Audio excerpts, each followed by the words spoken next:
Monster RX93.1 presents All Out, your daily morning pick-me-up. All out hits, all out celebrity interviews, all out sports and showbiz news. Your hosts, Rico and Karla Aguas. Oh yeah, ladies and gentlemen, there's a reason why it's pretty cold today here in the Philippines and in Manila. Why? Because she's gonna bring the heat on. Ladies and gentlemen, it is the Monster anniversary month and it is a homecoming. Well, for him, he's all the way in Australia. She has captured our hearts with her show Jin Tamia. She has taught us how to do Korean with Korean 101. Introduce us all to K-pop here on the Monster. Coming back to join us, please give it up for the one and only Jinri Park! Hey! I had to make an entrance. I was like, what am I gonna do? I must hide. But my hair is showing. Hi, Jinri. Hi, monsters. I missed you guys. Hi, Rico. Hi, Karla. How are you? Good. Jinri, you are forever going to be probably the cutest little bean ever. Seriously, I know a lot of people are like, oh no, she's hot, she's sexy, and I'm just like, no, you don't understand. She's just the cutest. She's just the cutest little bean.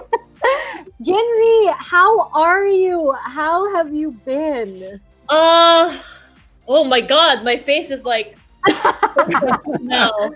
Hello. I'm good. I'm here. Like I've been here almost a year now in Sydney, and it's winter here, so I'm kind of adjusting to the weather because it's cold and it's not a tropical country like the Philippines where I'm from. I'm loving my new life with my husband, and he's amazing. A lot of people don't really know much about him, so maybe we'll get to talk a little bit more about my husband, so people will get to know more about him and how he's such an amazing person, and more about like my life and what I've been through so far here in Sydney. Oh, I'm so excited! Yeah, I know. It's like to get to know the husband, the significant other of Jinri Park. Yeah. That's her jiu-jitsu training partner. This is the guy that probably take all the arm bars from Jinri. Yes. But before we get to the husband, I like that you mentioned that you've been there basically a year, so there's been a lot of adjustment. Now, Jinri, not only are you trying to adjust to a new country, but we're in the middle of a pandemic. So it's kind of like, there's an added layer, but wait, there's more feature to your current life right now. I mean, before anything else, how has quarantine been? Because in Australia, you guys also did sort of like a self-isolation home lockdown type of thing, right? Like, how has the situation been over there? So my husband usually goes to the office every day on the weekdays, but I think it was since March that he started working from home. So he's basically home every day, and I get to see him every day. But recently, he's been going to work maybe once a week or so. And unlike the Philippines, it's not really as strict here, because I think it's because the numbers aren't as high as the Philippines, and it's kind of like okay, or in a better position than other countries. So it's been not too bad. It's just that I think it's because I prefer just staying home, and I like being home. So I didn't see a big problem with not going outside. I guess with other people, like it was hard because they had to just stay home. They couldn't meet friends. They couldn't see family. But then I don't have family here, and I don't really have friends yet. So I was fine with just staying home. Yeah, so it hasn't been as bad as some other countries have been through. Yeah. So, you're lucky in a way because, you're at a great place. You're always been an introvert in a way. So the adjustment. But, how is the schedule like for you on a day-to-day? Like your routine. Routine. Okay, so is this before I got work or after? We can do both. We'll do both, yeah. Okay, so before I got work, I didn't really do much. It was just like chill at home. I loved my life because I was coming from like work in the Philippines, like doing so much things in like a span of a day, to coming here and just okay, I could just relax now. I don't have a job. Like I get to have time to adjust to a new Mhm. country and just being here. So like the first few months, all I did was just like watch Netflix, cook for my husband, clean the house, like be a housewife stuff, I guess. Aw. Which I really enjoyed a lot. If I could do that forever, I totally would. I know some like women, like want to work and stuff. I don't mind working, but if I had a choice between not working and working, I would choose not working. Samed, samed, girl. Samed. Yeah. So I wake up. I usually go to jujitsu. Before work, I used to go to jiu-jitsu every day. So I would go to jiu-jitsu in the morning, come back, maybe make some lunch, have some lunch, just clean the house, do some laundry, relax, read a book. And then if I have time or energy, I go to jiu-jitsu again, like 2 times a day. Carla, twice a day. Thank you for that. Oh my Yeah. gosh. That's about it.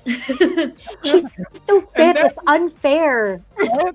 In comes the work. Yeah. Okay, now when you got a job, how does the schedule go? So when I got my job, it was a lot of adjusting because it's like a different kind of job. Like I have schedules that I need to follow like for the week. Unlike, for example, in showbiz, like people tell you like a day ahead or like, oh, you have taping tomorrow, or like it's not really like a fixed schedule. So Yeah. now that I have a job, like I have to fit in my different like hobbies and like things I need to do for the house and like let's say for my husband John, like into that schedule. So I feel like I'm living more like a, how do I say it? Like a fixed, Uh-huh. like a set, like I'm following a routine now. Like it's not like, oh, I'll do this now, or it's not like what I want to do whenever I want. It's just I have to follow routines. I have to eat at a certain time. I have to exercise at a certain time. Go to work. Things like that. So it's like a lot of adjusting, I guess. Mhm. Yeah. So I getting like back- that you mentioned, yeah, and I like that you mentioned that there really was a difference, both in like your schedule before you moved, because like you were saying in show business, it's really, you were doing like a million different things in one day, and then Uh-huh. when you moved there, you had some time to just really relax and Yeah. kind of get adjusted and comfortable, and then you ended up getting a job. Now, I mean, Jinri, what were some of the challenges that you faced when you moved to Australia? Because it's one thing to adjust to married life, but it's another thing to adjust to moving to a different country completely, right? Especially because you really made the Philippines your home. Your work was here, you did so many things here, you established yourself basically in the Philippines. And then you're literally moving to a different place where you said it yourself. You didn't have many friends in the start, how was that like? Can you talk to us a little bit more about the adjustment and the things that you did in order to sort of set root in Australia? So the thing is, first of all, I'm really happy that I made it here before the pandemic started. Yeah. Just moved in when like I think I moved in late last year, which was like Uh-huh. around November, and like 2 months or a month after that, like COVID hit, and then all the borders were locked down. So I am super thankful that I made that quick decision. Like, okay, I'm gonna move where my husband lives. Like within a few couple of months, I had to like move everything, sell all my stuff. Like I had a lot of like stuff from the Philippines, like clothes and everything, like my furniture, my entire stuff. Like I had to get rid of it in a span of a couple of months. So that was like really stressful. But I'm really, really thankful now that it happened that quickly, because if I waited like, let's say, oh, I'll move next year, it was 2020, and then the pandemic hit, I would have been stuck in the Philippines, and I would have not like got to marry my husband. I would have not gotten to move here and stuff like that. So yeah, thankful for that. Well, the thing is, in Sydney, I don't really know anyone. I don't have friends. I don't have any family. My parents are all the way in Korea, which is a lot further now than when I used to live in the Philippines. I have to like go like 8 hours or something on a plane to get to see them. All my friends are in the Philippines. So it was like super lonely at first because the only person I know is my husband here in Sydney. And it was like everyone was stopping me because like, oh, that's like kind of like isn't that stupid to just go somewhere because like just because you love someone and you're gonna give up everything, all your life, your career, your friends and everything. I thought about that, but then I'm in an age where like I have priorities and I think I needed to just move on to a next stage of my life. And I've always Mhm. wanted to live abroad. So like it was a great opportunity. I met my husband, I fell in love with him. He's amazing. Yeah, and I think I made the right decision so far.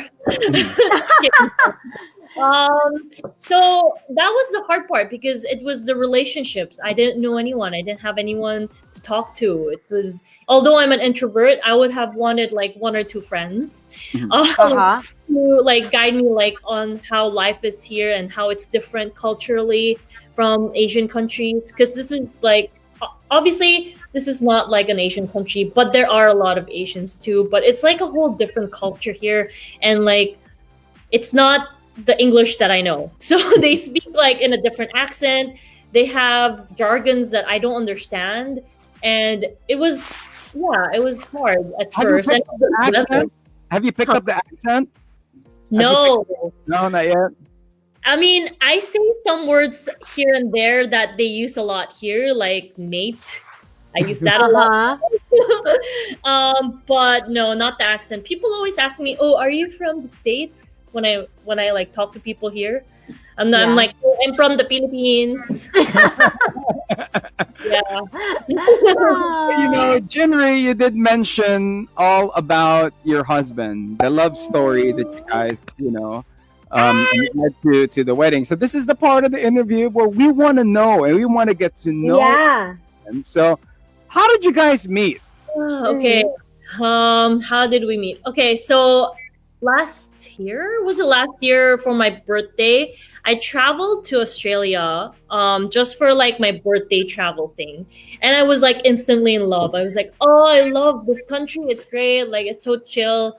And then we were in Melbourne at first, and because I was with other friends, they decided to go back to the Philippines, and I was like, "Hey, I'm here already in Australia. I might as well visit Sydney, and it's like the biggest city in Australia anyway, and I want to visit it." So they left, and I went to Sydney alone.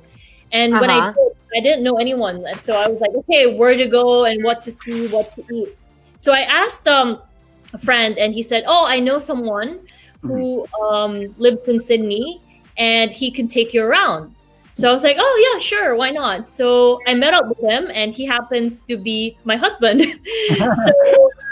So it was through a friend of a friend, and it was like a family friend and stuff like that. And he showed me around Sydney, and I got to talk to him, and like I kind of like instantly knew. I know this is like so cliche, but I kind of knew. Okay, like I feel like I'm gonna marry this guy, or I feel like I'm gonna like get in a relationship with this guy. In my head, in the back of my head, like I didn't like say it to him or like to freak him out or anything, but I just had this like weird feeling. So that's how we met. Just through a friend of a friend, we got to talk and hang out. It's like those typical travel love stories that you hear. So yeah, that's it. So she travels, meets the guy, then you come back to the Philippines. Were you guys together already, or was it ligawan time? Was there courtship? Yeah, so when I went back to the Philippines, we were just talking. We weren't anything. We weren't exclusive. And then when I was in the Philippines, that's when he asked me to be his girlfriend, on just online. And I was like, okay, sure, why not? I like you, you like me. It works out. So we did long distance for a bit. And then for his birthday, I decided to visit him. I just bought a ticket and I was like, oh, I'm going to surprise him. So I went to Sydney and I ended up staying for like a month, which wasn't like supposed to be that long. It was supposed to be just 2 weeks, but he was like, can you please extend? So he extended my flight for me and I ended up staying a month. And the last day before flying back to the Philippines, that's when he proposed to me. Oh So my gosh! fast. Wow. Yeah. Actually, you know what, Jinri? I mean, of course, we're so happy for you. Like when I saw the post and stuff, I was like, "Oh my gosh, that's wonderful!" Because you're one of those people that you really want nothing but good things for. But you were pretty private in terms of this relationship. You're a public figure. People Yeah. know who you are here in the Philippines. They love you. They follow you. They're obsessed with you. But you managed to keep this like on the down low. And then all of a sudden you post it and people are like, what? Like, What happened? what? Like, how did this happen? I mean, like, was that something that you made a conscious effort to do? And if so, why? Why keep that part of your life more private than, like, let's say, the other things that you do? I mean, is it because you felt like there was something different and something special about this guy in particular? Well, I didn't really think about that, but I think like unintentionally I hit it because I knew that this was someone important in my life, and I didn't want that person to get hurt. And usually, Yeah. when I reveal someone important in my life, even like a friend or my ex-boyfriends or something like that, they always bash that person, and it's like, why do you have to like say something bad about a person when you don't even know them, right? So Yeah. back of mind, I was protecting him Mhm. because Uh-huh. I knew that he was important, and I didn't want people to, just say like useless stuff and mean stuff about him. So I guess that's probably why I kept it on the down low. And since he became my husband, I just had to like tell people because like eventually people are gonna know I'm married. So and why not introduce him to everyone? So I guess yeah, that's how I thought about it, like just to protect him. Jinri, you kept it really well because even I didn't know that you were. Yeah. Rico, That's Rico Chismoso. we're not close, Rico. Well, Jinri, with, I with love her. one thing that we want to know. I mean, we have met your husband online when it comes to photos and everything, but what does he do? Is he a superhero? Okay, if you guys watch Friends, you know how everyone doesn't know what Chandler does, even though they know? Like he tells everyone what he does, and yet people are like, "What?" That's Yeah. exactly how I feel about my husband's job. He explained this to me like so many times. I ask him like almost every month, like, "Oh, babe, what do you do again? I forgot." And it's like I don't understand. Okay, it's something like 3D modeling. It's like Uh-huh. pictorial something. Okay, like We're just gonna put it at he is a 3D model. So Jinri's husband is a A 3D 3D model. model. no. Okay, he's like an engineer for architectural modeling stuff. Okay, I don't know. It's really hard. He explained it to me, and it's not like a one-word job where it's like Yeah. a lawyer or a doctor. It's like some grand stuff, and I can't memorize it. Like it's too technical for me. It's We'll just say it's the Chandler Bing job. It's Yeah, fine. yeah. We'll just go with that. But okay. You know what, Jinri, how you explained the story, like it's so wonderful. That's how you guys met and all that, and it was pretty quick, the progression of the relationship. Now you're married. I mean, I love how you said earlier you really enjoyed time adjusting and getting to know your husband and being married. But how big of an adjustment has married life been? Because now you're not only responsible for looking out for yourself, you also have another person that you have to think about, who you live with, who you literally share everything with in that sense, that isn't blood family, So how big of an adjustment has married life been for you? Oh, it's a big adjustment because I was so used to living alone, like more than 10 years of my life, and I liked living alone. I Uh-huh. loved it. And then now that I have to live with someone else, even if that someone is someone I really love, it's hard because you have different mannerisms, you have different habits, and you have different ways of doing things. And that's where we clash. I totally understand why you guys, like even married couples like that love each other, have fights because it's bound to happen. Like you're two different people, two different personalities. It's bound to clash. And like things like how to do the laundry, like how to fold the clothes. Like these are things we talk about, which is so funny when you like think about it. But it's an actual problem because we all have our habits and we want things done a certain way. And Yeah. in marriage, you just have to let go. You can't like be fixated on, like, oh, this is how I do it. Like if you don't do it like this, we're gonna fight. Like you can't do that. So you just have to, let go, husa, and just relax and things like that. But my mom always used to tell me, like, when you marry your husband, it's like having a son. This is like a Korean thing. I don't know. She says, you marry a husband, it's like having a son. You have to take care of them. You have to do their laundry. You have to cook for them. You have to like remind them what to do. And that's exactly what I'm going through. For example, like doing the tax, I have to like hire someone for us do it. He's not gonna do it, so I have to do it. Or like, obviously, it's not always me that does everything. He does a lot of the things too. Like he's very neat and clean, so he likes to clean, which is perfect for me because I hate cleaning.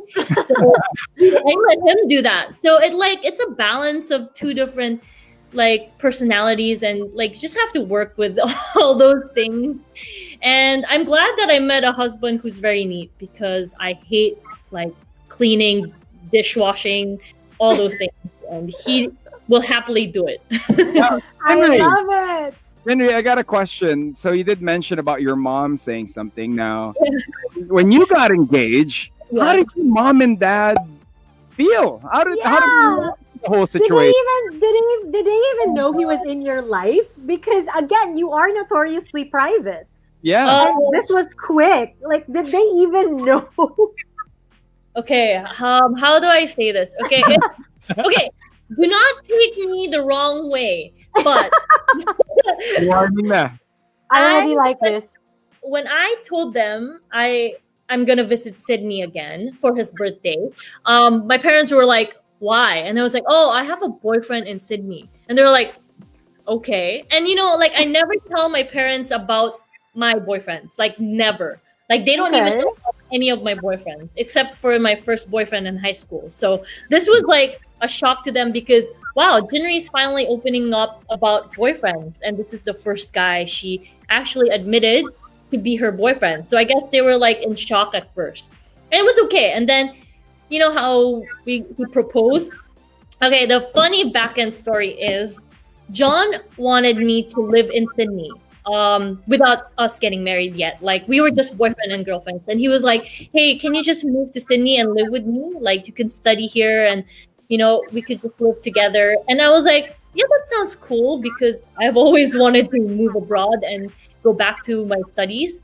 So we called my parents first just to like tell them the idea and the thought. And my dad got so mad. He's like the typical Asian dad. He was like, "You can't move to another country. You're not even married. How can you like go there, give up your entire life with no insurance that it's all gonna work out? Like, what if you guys break up?" And he got really pissed. I mean, like when he's pissed, he's not like the other people's angry level. He's just a little bit higher in tone. So when that happened, and he actually talked to John on the phone, and he said, "If you don't marry Jinri, I can't allow this." And then that was it. So my dad kind of hinted it to him that, "Oh, you should just marry her," because he wanted to get rid of me in their life. They're already set up like, "Jinri, when are you gonna get married? Jinri, when are you getting married?" Like Asian parents, like, "Mom, like calm down. Like when am I gonna see grandchildren?" Like every time I visit Korea, all my family's like, "When are you gonna get married? When are you gonna have a boyfriend?" Like, so I think my dad's plan was like, "Okay, this is the guy. We need to send her off to this guy."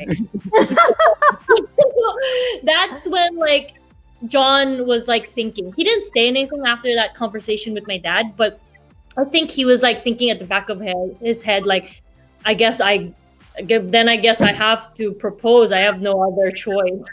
So he was kind of like pushed to the wall by my parents, I think.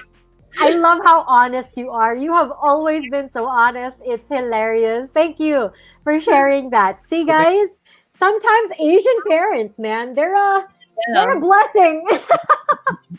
they're fierce. Like they were just like, get her, please, get her out of our lives. No, I don't think they were like that. You are hilarious, Jinri. Okay, so that happens. He proposes. You get married. It's a pandemic. Jinri, I mean, there are a lot of couples now especially, that have literally planned their wedding since last year, and they were supposed to have it this year. Some couples already had to postpone because their wedding was set for March, April, May, June, whatever it may be. I mean, did this entire thing have an effect also on you and your planning? Because you went for it. You were just like, no, we'll get married in the middle of this entire thing. Whereas other couples are like, oh, maybe we should move it. You know, some are even in that stage now where they're kind of arguing, like, when are we going to get married? We need a backup date, whatever. What advice do you have for those couples? Before the advice as well, what made you decide, nah, oh, I'm just gonna get married. Despite all of this, I'm gonna get married.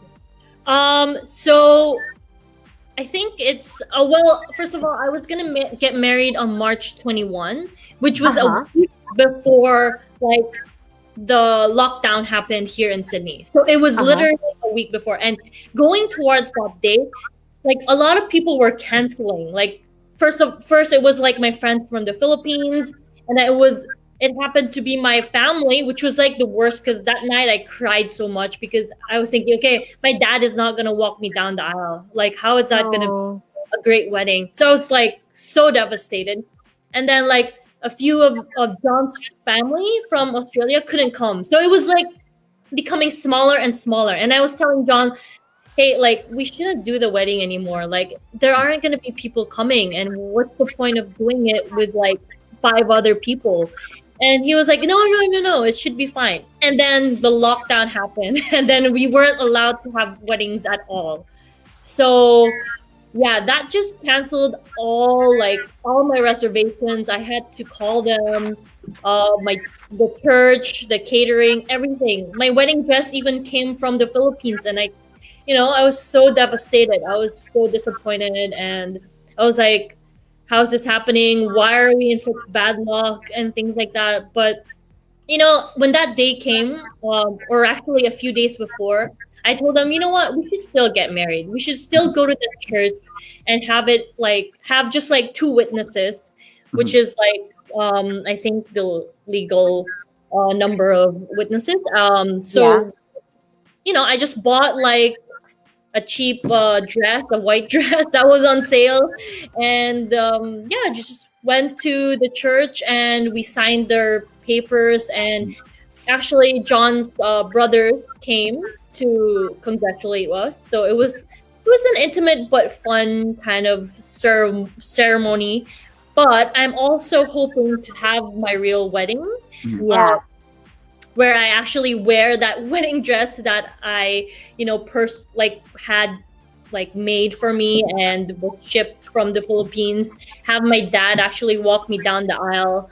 All those things that I planned for and is all in my book there in my shelf.